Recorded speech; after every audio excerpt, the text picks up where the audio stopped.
Hi, Cities. How are you doing? Welcome to Naya. Sim awesome Naya. Thank you so much for the support. Hope you all are doing great. So I came across a video where a white woman was telling a black man that the way they scrapped DEI, so it means that they won't have to put white people. This is the end of it's not to put white people first. It is just for everybody to focus on merit and so that nobody will be bigoted and our society is on merit based. Now I am going to. They really think that we are everything is all the air is on black people. It's black people that did not earn it because at some point, they started saying did not earn it, and when you ever hear them say you are a product of DEI, it means you are a black person because they cannot use the N word, right? But now she is saying that it's okay the way that DER is no longer there, so that black people, most especially, we have to work and merit it before it is given on unto them, not so that they won't put white people first, and the rest of it. Like you all have not always been the first. Tell me what I do not know. Like you all have not always been on the top list. Who are the people benefiting more from DEI?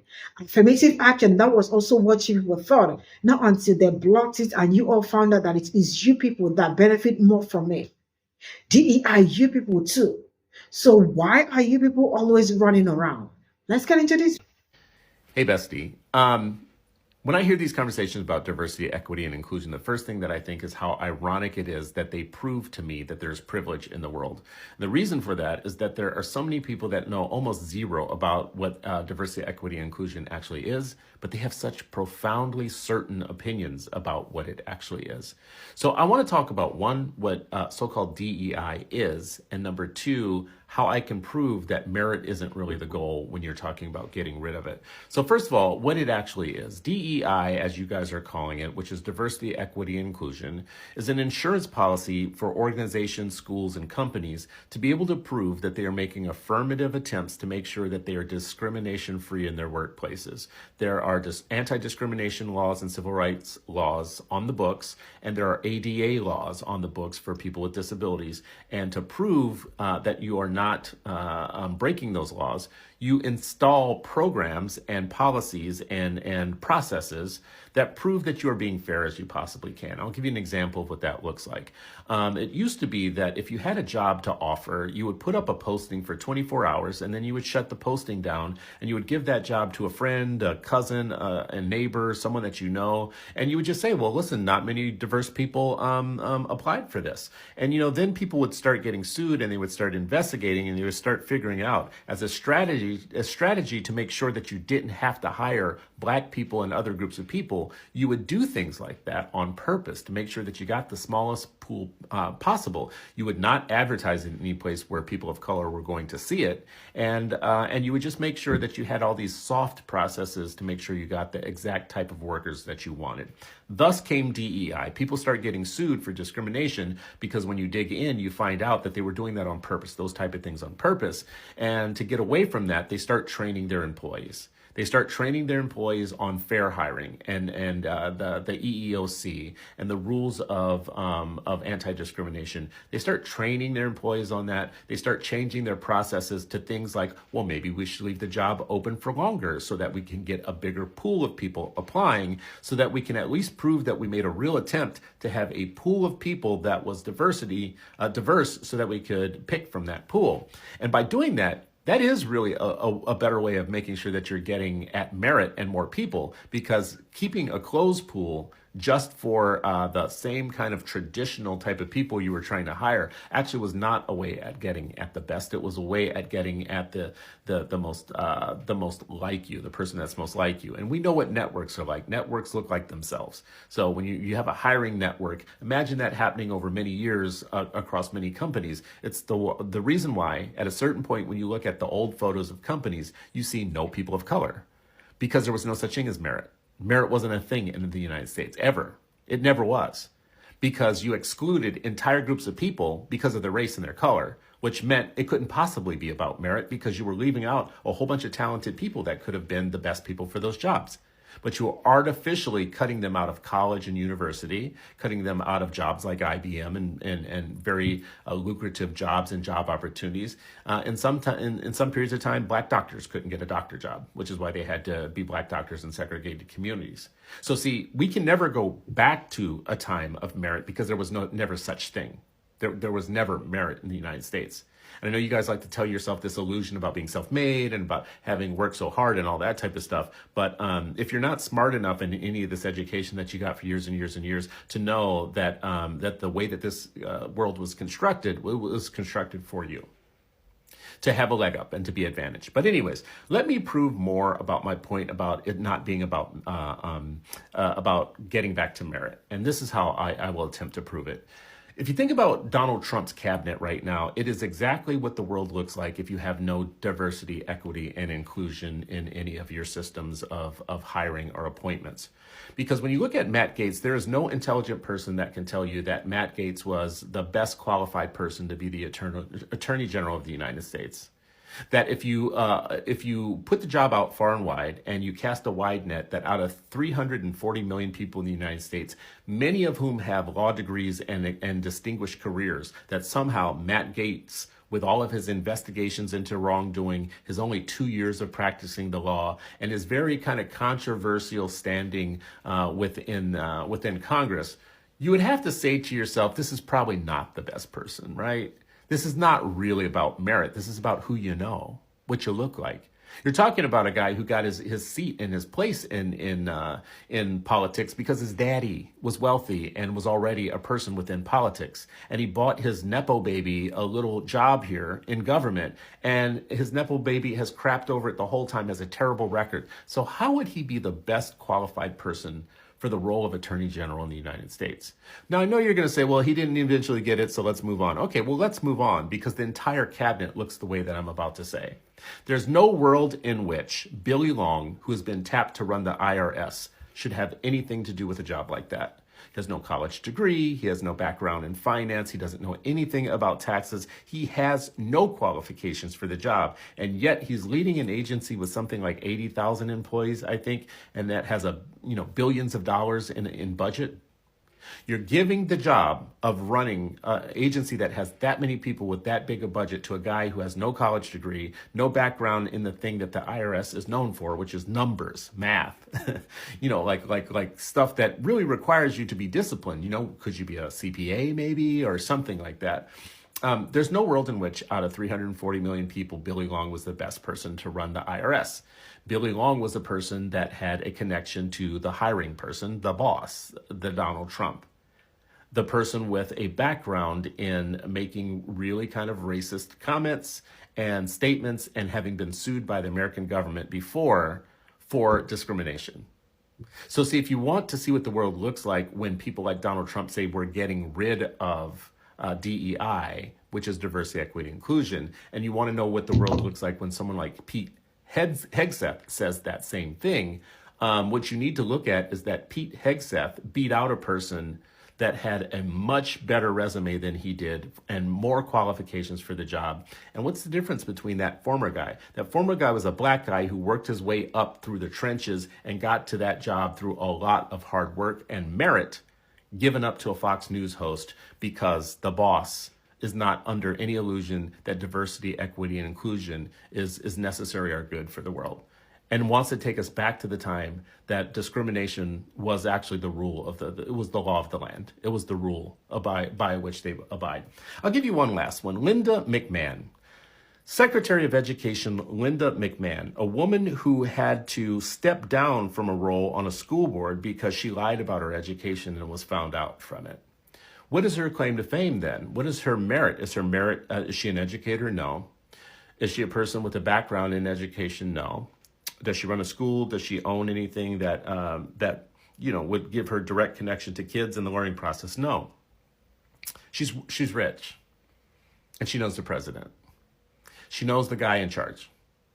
This is what the world looked like before diversity, equity, and inclusion was a thing. And when you guys talk about getting back to merit, I think you guys are one of two things. You're either disingenuous because you know that world never existed, or you're just ignorant. And either one of those things is not a reason to get rid of a system, a process, a way of doing hiring in the world that opens up opportunities to a wider pool of people so that you can be sure that you're assessing the skills and finding the best person. I'm going to tell you the last thing I'm going to say to this. If you are a good person and you're on your side of the fence, and someone tries to sell you a policy as a response to something that Black people are getting that they're not qualified for, or they're getting an unnecessary handout because of their race, I think you should know by now that that is the number one way that we get the white population of the United States to be against anything. Anything. If we suddenly wanted people to lose weight, we would just tell people that sugar somehow benefits Black people.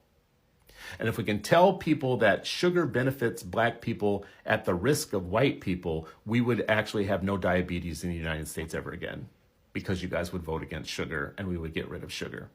Think of diversity, equity, and inclusion, and CRT, and SEL, and everything else that came before that as that example.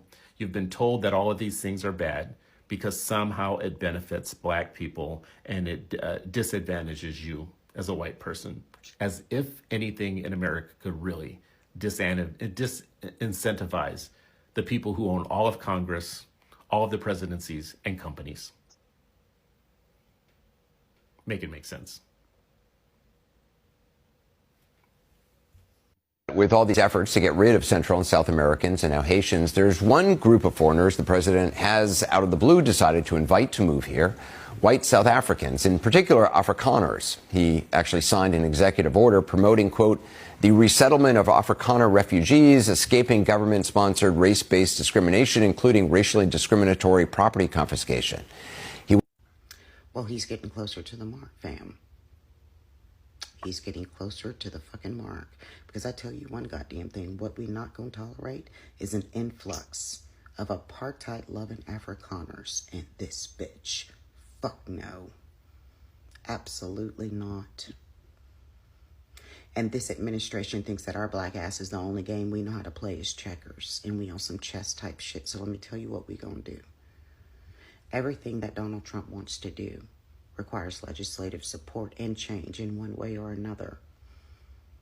The way that he bypasses all of the racism and the discrimination is to kick things back to the state.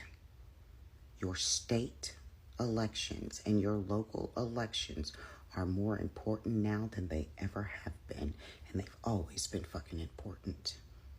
When Donald Trump kicks shit back to the states, we need to be there to catch it. How do we do that? You need to pull out your district maps for your states, for your counties. In any district that has a majority black population, I don't give a shit if it's by a tenth of a fucking point. We need to target those seats and take them. I don't give a fuck who is in the seat.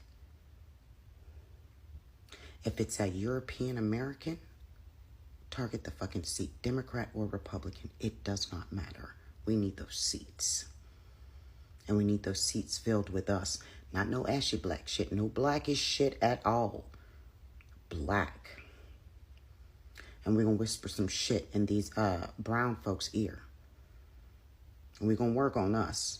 But yeah, we send them a motherfucking warning here. Because they pushing your goddamn people out to replace them with fucking apartheid Afrikaners.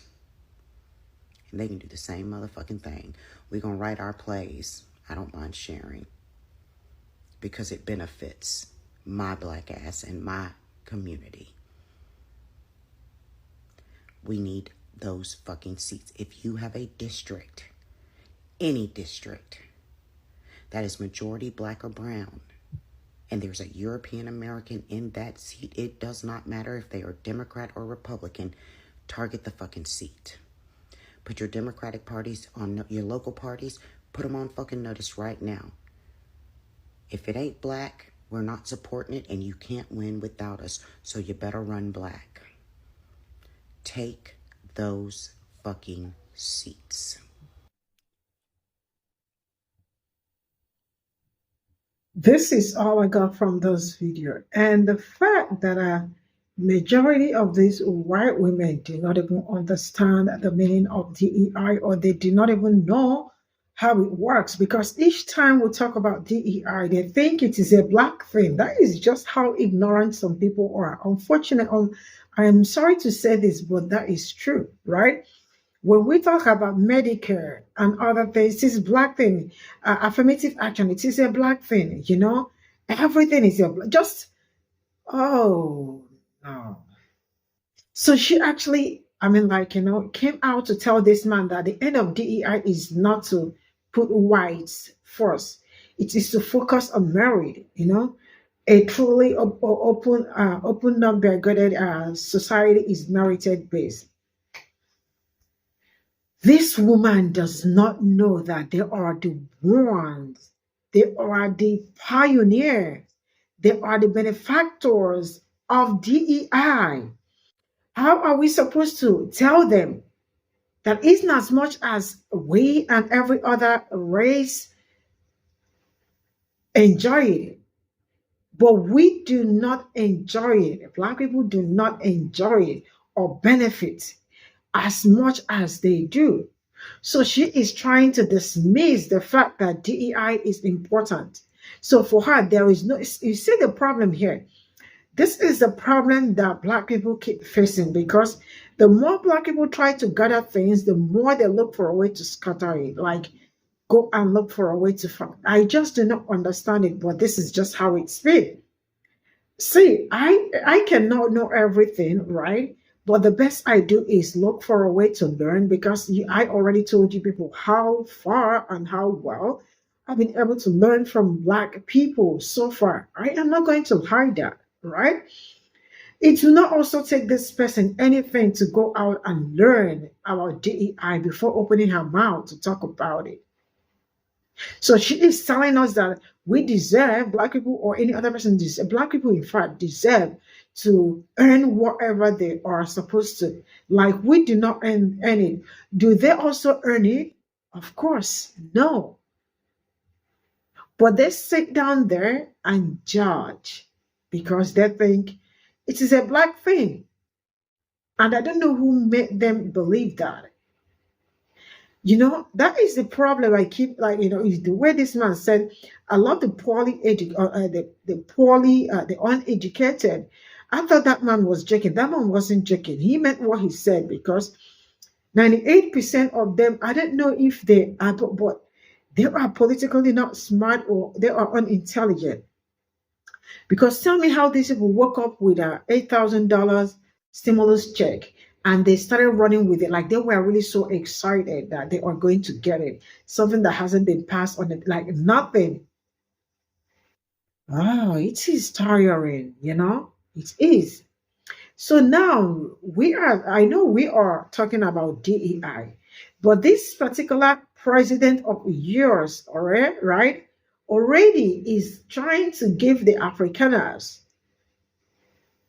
refugee status. That is only them, because as it stands, they aren't anything like refugees anymore, right? But they are having it. That is Afrikaners. For those who ask me who are Afrikaners, South Afrikaners, right? That is South Afrikaners. Now, some people are going to ask me, are the black South Africans going to benefit? No, black South Africans are also not going to benefit out of it. Why? Because it's been reported, according to what he said, that he heard that the people that look like me in South Africa are taking advantage of the Afrikaners. And then when you sit down and think about it, you are going to ask yourself, who is taking advantage of who? The Afrikaners or the black people? And then whatever you find as an answer will determine what you run with. Because this man has really made it look like, I don't know how they think that we do not understand or comprehend some certain things, or we don't even know what is going on, or we don't see out, like probably black people don't see outside the walls of like America and all that. But managed politics, we see everything. And now, how did he know about Afrikaners? It means the Queen Elonia,